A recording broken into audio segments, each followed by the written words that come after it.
est sur le stand Motul, alors merci de nous recevoir. Je vous laisse vous présenter rapidement. Oui, alors Moena Auberti, responsable partenariat événementiel de Motul France. Et Olivier Sylvain, responsable conseiller pour la gamme classique pour la France. Bon alors Motul bien sûr on connaît tous, mais on a envie de savoir si vous pouvez nous raconter un petit peu plus l'envers du décor ou si on peut savoir un peu des choses que le grand public ne peut peut-être pas voir au jour le jour. Ce qui compte, ce qui est important d'expliquer, c'est où sont fabriqués les produits aujourd'hui. La plupart des produits sont fabriqués en France pour le marché d'export, pour le marché français, mais également pour le marché monde. 80% aujourd'hui des produits qui sont vendus dans le monde sont fabriqués en France, à Vers-sur-Marne, dans le 77. Il y a une partie des produits, alors je pense aux additifs qui sont sous-traités, mais l'ensemble de la partie lubrifiant sont fabriqués quasiment systématiquement en France. D'accord. Et donc là, on est sur le salon Epoch Auto. Vous, ça fait combien de temps que vous êtes présent ici? Alors nous, on est présent pas en tant que marque officielle sur le salon, mais en fait, on est là en tant que partenaire de la FFVE et on est partenaire depuis 1999 de la FFVE. Donc c'est une longue histoire avec Motul qui s'inscrit en génération en génération et donc là, on est présent. On va dire en termes de solidarité et de continuité de ce partenariat qui dure depuis bien des années. Et en fait, on est présent sur le salon Epoch Auto depuis plus de 10 ans, je crois maintenant. C'est assez rare que tous les partenaires de la FFVE soient présents sur un salon. Je crois que c'est le seul événement de l'année où c'est le cas. Parce que par exemple, nous, à Rétromobile, on est là du coup partenaire titre. Et on a un stand particulier où on est en dehors du cadre de la participation du partenariat avec la FFVE. D'accord.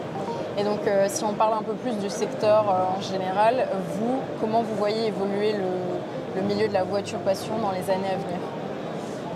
Alors, s'il y a bien un secteur qui sera préservé, je pense, dans les prochaines années, c'est celui-là. Vous connaissez la manière dont s'articule le marché des véhicules modernes aujourd'hui. On est vraiment sur une phase d'électrification du parc. Et effectivement, nos produits seront moins adaptés à ce type de mobilité. Par ailleurs, tout ce qui concerne les véhicules modernes, les véhicules anciens, eux, sont évidemment encore concernés par l'ensemble de la gamme de produits. Nous, on a développé une gamme de produits spécifiques pour les voitures anciennes. Tout à fait, ouais. Et on est évidemment persuadé que dans en tout cas les 20 prochaines années, je ne peux pas parler des 50 prochaines parce que je ne suis pas devin, mais on a une forte probabilité que ce genre de produit restera à notre catalogue et montera en puissance d'ailleurs dans les 10-15 prochaines années. D'accord. Et donc Motul est aussi présent, en tout cas, pour entretenir un peu cette passion, je le sens, de par la gamme de produits, mais aussi peut-être par les équipes. Oui, c'est que on va dire qu'il y a une forte,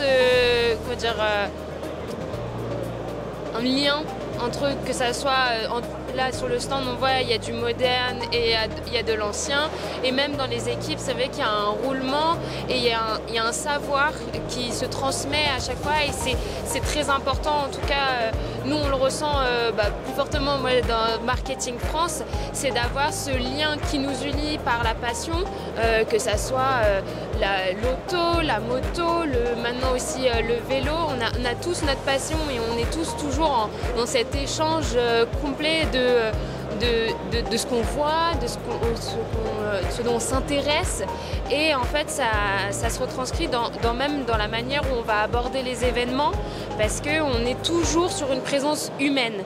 Il y a une présence de la marque, mais à chaque fois, il y a aussi une présence humaine et c'est hyper important pour nous d'être là, d'être présent et d'échanger et de chacun apporter notre petite touche. Ce que je voudrais dire, c'est qu'on n'est pas une très grosse entreprise. On n'a rien à voir avec les raffineurs, enfin les gros raffineurs. On est des spécialistes de lubrifiants. On a une visibilité qui est mondiale. Vous voyez sur les Grands Prix moto, enfin, dans beaucoup d'événements aux 24 heures du Mans, on a une grosse visibilité. On n'est pas une grosse entreprise. Et en fait, ce qui a nourri tout ça, c'est quand même la passion des gens qui travaillent dans l'entreprise. Et ce, dans toutes les filiales. C'est super en tout cas. Et donc, si on peut finir peut-être là-dessus. Est-ce que vous avez un mot par rapport à Mécatechnique justement? Alors, moi je connais Mécatechnique depuis longtemps parce que j'étais fan de Coccinelle. J'en ai même eu. Et moi, Mécatechnique, c'était le fournisseur. Tout à fait, ouais, voilà. ouais. Donc, et il se trouve qu'on a beaucoup de produits destiné à ce genre de voiture, que le lien il s'est fait relativement rapidement avec la marque. Et c'est vrai que j'ai croisé plusieurs fois des gens de chez Mécatechnique, des stands qui étaient ouverts. Je crois que le dernier c'était au Gasoline Festival, j'ai croisé plusieurs personnes de chez vous. Et c'est marrant parce qu'on sent aussi qu'il y a une même genre de passion. Tout à fait. La création de nouveaux produits, on est nourri je pense par le même genre de choses. Absolument. Ouais, on est vraiment les acteurs, même vous finalement. On est là pour entretenir la passion, la transmettre aussi peut-être aux nouvelles générations. Et du coup, ça me fait penser aussi à une question. Comment vous voyez un peu la transmission de la passion par rapport aux nouvelles voitures de collection, aussi notamment la 205 ici, qui est un peu la star du salon, si je peux dire, et l'aspect aussi de la cote qui augmente beaucoup. Enfin, comment vous voyez un peu tout ça et vous abordez le sujet de quelle manière? Il y a deux aspects, parce que le fait que la cote monte, c'est pas une bonne nouvelle. C'est une bonne nouvelle pour les propriétaires aujourd'hui, parce que c'est une notion spéculative. C'est pas vraiment une bonne nouvelle, parce que ça veut dire que la transmission sera plus compliquée. Ce va se poser dans les 5 prochaines années, la problématique de la transmission des autos anciennes. Alors, je ne pense pas des Youngtimers, il y a des autos encore plus anciennes qui coûtent encore plus cher, et qui deviennent invendables. Personne n'est capable d'acheter. Personne. Si, mais disons des voitures à 500 000 €, tout le monde ne peut pas se payer une voiture. Et il y a beaucoup de voitures de cette valeur. Je pense à des marques prestigieuses comme Bugatti ou Delage ou Talbot. Ça va pas, je ne sais pas ce qu'on va faire. On a d'ailleurs évoqué ce sujet avec la FFE, c'est-à-dire que ça va devenir un sujet pour éviter que le patrimoine roulant ou parte à l'étranger ou, je ne sais pas, soit conservé par obligation, mais ça, comme ça rentre dans un cadre patrimonial, c'est de la transmission comme une maison. Ça vaut aussi cher qu'une maison. Qu'est-ce qu'on va faire? Qu'est-ce qu'on va faire? C'est ça, c'est ça. Donc oui, ça va être un futur grand sujet qu'il va falloir évoquer. Jamais la cote des automobiles anciennes n'a été aussi haute. D'accord. Après, je peux dire en termes général de transmission de savoir, on va dire un peu plus humain, c'est que nous, je prends notre exemple parce que c'est le plus parlant, mais c'est que nous, on a de la chance d'avoir à chaque fois dans l'entreprise quelqu'un qui a vraiment ce savoir et qui a surtout envie de le partager et d'avoir des gens qui veulent réceptionner ce savoir. Et c'est génial parce que même si je m'occupe de l'événementiel, je sais que dans les équipes, il y a toujours un roulement avec Olivier qui s'occupe du classique. Et en fait, ce roulement permet à ce que même toutes les personnes dans l'entreprise puissent avoir ce savoir que Olivier détient et que il pourra pas transmettre, on va dire, sur un papier et qu'il faut le vivre avec lui. C'est pour ça qu'on est ensemble aujourd'hui. Ouais. Et c'est vrai que moi, je viens pas forcément du milieu de la voiture ancienne.